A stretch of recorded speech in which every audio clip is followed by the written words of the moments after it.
What if the person you loved most disappeared on Christmas night and no one remembers them but you? The chill of the night wrapped itself around Rachel like a suffocating blanket as she lay awake in her bed. The glow of Christmas lights flickered softly through the curtains, casting strange shadows across the room. She glanced at the clock, 2:47 a.m. It was Christmas Eve. Everything should have been perfect. The tree was adorned with sparkling ornaments, the scent of cinnamon and pine filled the house, and outside, snowflakes drifted lazily through the air.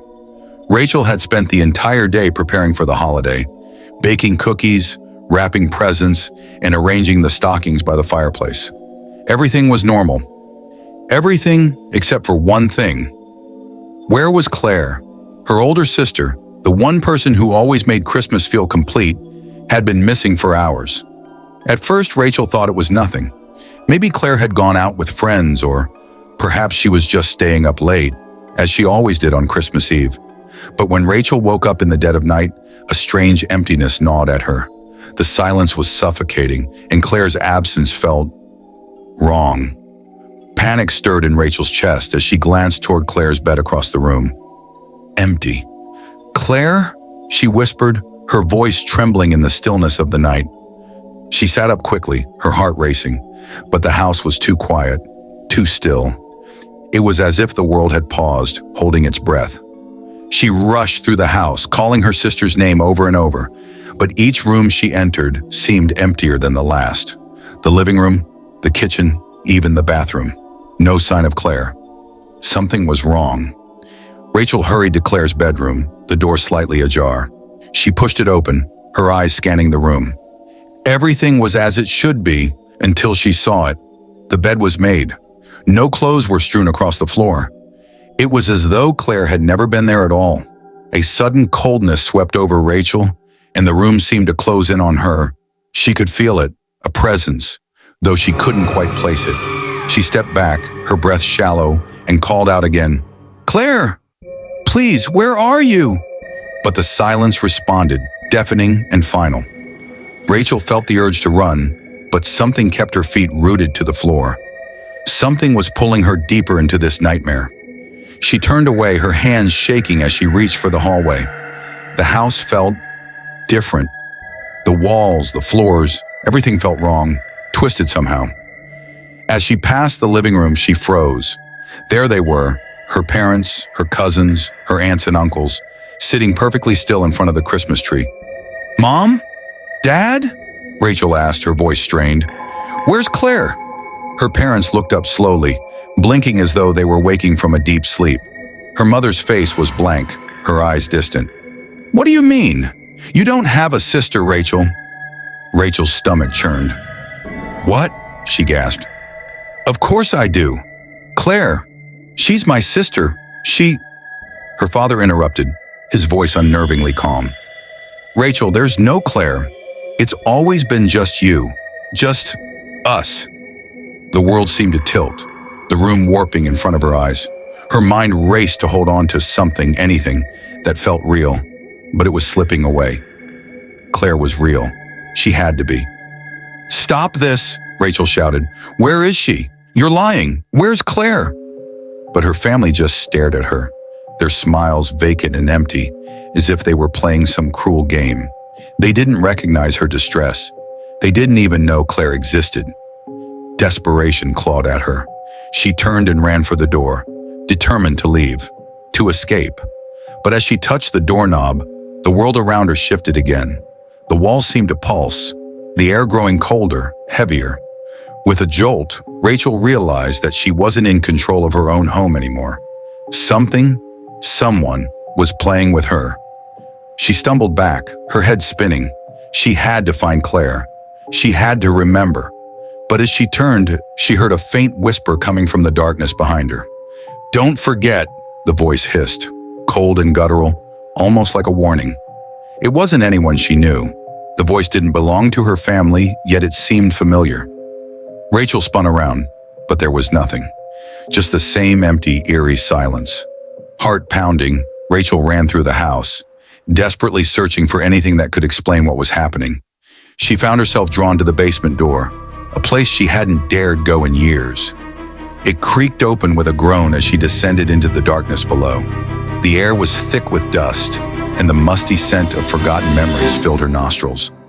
As she stepped into the basement, the faint glow of a single, flickering light bulb above her barely illuminated the room.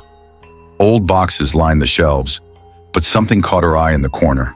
An old, forgotten photo album, thick with age. Her heart skipped a beat. She flipped to the next page.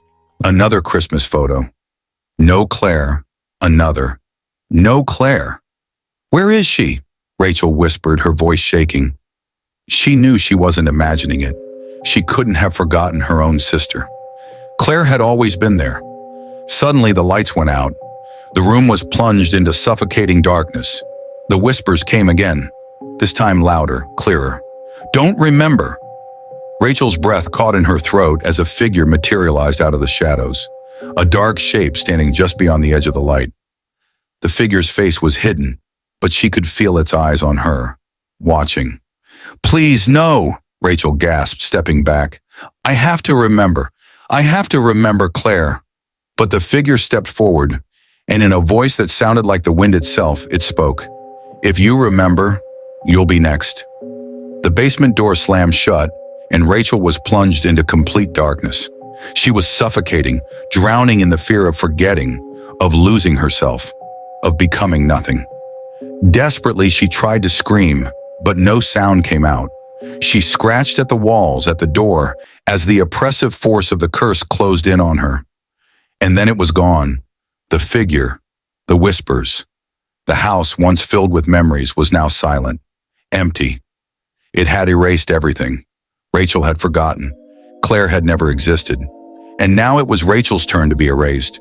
Part 2. Rachel's heart pounded in her chest as she stumbled backward from the basement door, her body cold with dread. The air in the house had turned thick, suffocating, as if the walls themselves were closing in on her. The haunting whispers had stopped, but their echoes remained, creeping beneath her skin, gnawing at her sanity. The basement door slammed shut with a deafening thud, trapping her in the darkness. Her breaths were ragged as she tried to comprehend the nightmare she had just discovered. Claire was gone. Her family had no recollection of her. Was she losing her mind, or was something far darker at play? Suddenly, the lights flickered back to life, revealing an unexpected scene.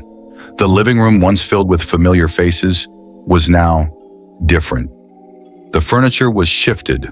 The Christmas tree that had stood proudly in the corner of the room was now positioned in the center, its ornaments missing, except for one, a single cracked ornament hanging by a thin thread.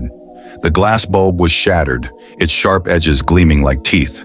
A faint whisper danced through the air, but this time Rachel could make out the words. Remember! The voice was cold and menacing, as though it was coming from the very walls. The Christmas tree's once warm glow now had an unsettling chill to it. Rachel could feel her skin prickling as she approached the ornament, drawn to it, unable to resist the pull. As her fingers brushed the broken glass, the world around her seemed to tremble. The room warped and distorted, and for a fleeting moment, Rachel thought she saw a shadow. The shadow of someone she knew, someone who should have been there. It was Claire. The shadow vanished as quickly as it had appeared, leaving Rachel alone again. She couldn't explain it, but she knew deep down that whatever had erased Claire from existence was now after her too. The house was no longer just a home, it was a trap, a twisted reflection of her once perfect Christmas. Rachel's mind raced. Was Claire trying to reach her from some other world, some space between life and death? Was this a family curse? Or was it something even more sinister, linked to the very nature of Christmas itself? She couldn't be the only one who felt it. There had to be someone else who knew, someone who could explain what was happening before it consumed her entirely. Without a second thought, she grabbed her coat and ran outside, hoping the cold winter air would clear her head. Snowflakes whirled around her, covering the world in a layer of white, but nothing felt pure. The silence of the street was unnerving. There were no Christmas lights, no signs of holiday cheer. It felt like the world had been abandoned. She ran to the neighbor's house, but when she knocked on the door, There was no answer. She tried the next house, and the next. No one answered. A sudden chill swept over her, and she turned to see a shadow in the distance. It moved unnaturally fast, like a dark figure racing toward her. Her pulse quickened as the figure grew closer, and she recognized it. It was Claire. Or rather, a figure that looked like Claire. Her sister's face was gaunt, her eyes wide and empty, devoid of life. "Claire," Rachel called, her voice trembling. "Is it really you?" But the figure didn't speak. It only stared at her with hollow eyes, and then it did something that made Rachel's blood run cold. It smiled, slowly, eerily, as if it knew something she didn't. Rachel took a step back, her heart hammering in her chest. "What are you? What's happening to me? To Claire?" The figure tilted its head, its smile widening impossibly, and then, in a voice that wasn't Claire's, it whispered, "Don't remember. Forget, or you'll join us." Rachel's legs buckled beneath her as the world spun out of control. She gasped for air, her vision blurring, but she couldn't tear her eyes away from the twisted figure of her sister.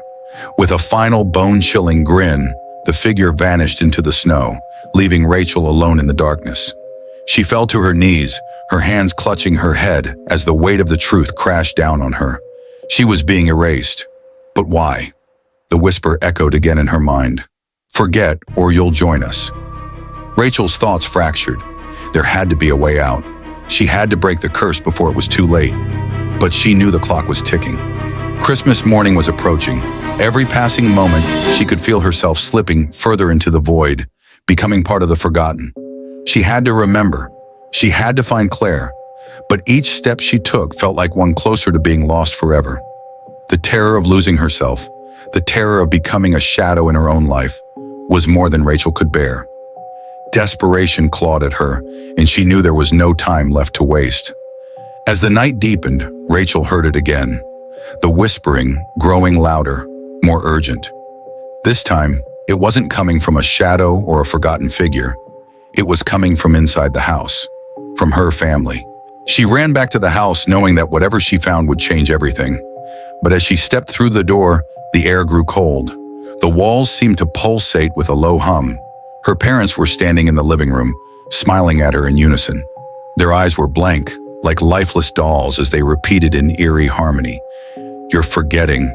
You're forgetting. You will join us." Rachel's vision blurred. She was suffocating. Everything was slipping away. She could feel it, the memories, the love, the life she once had, all dissolving into nothing.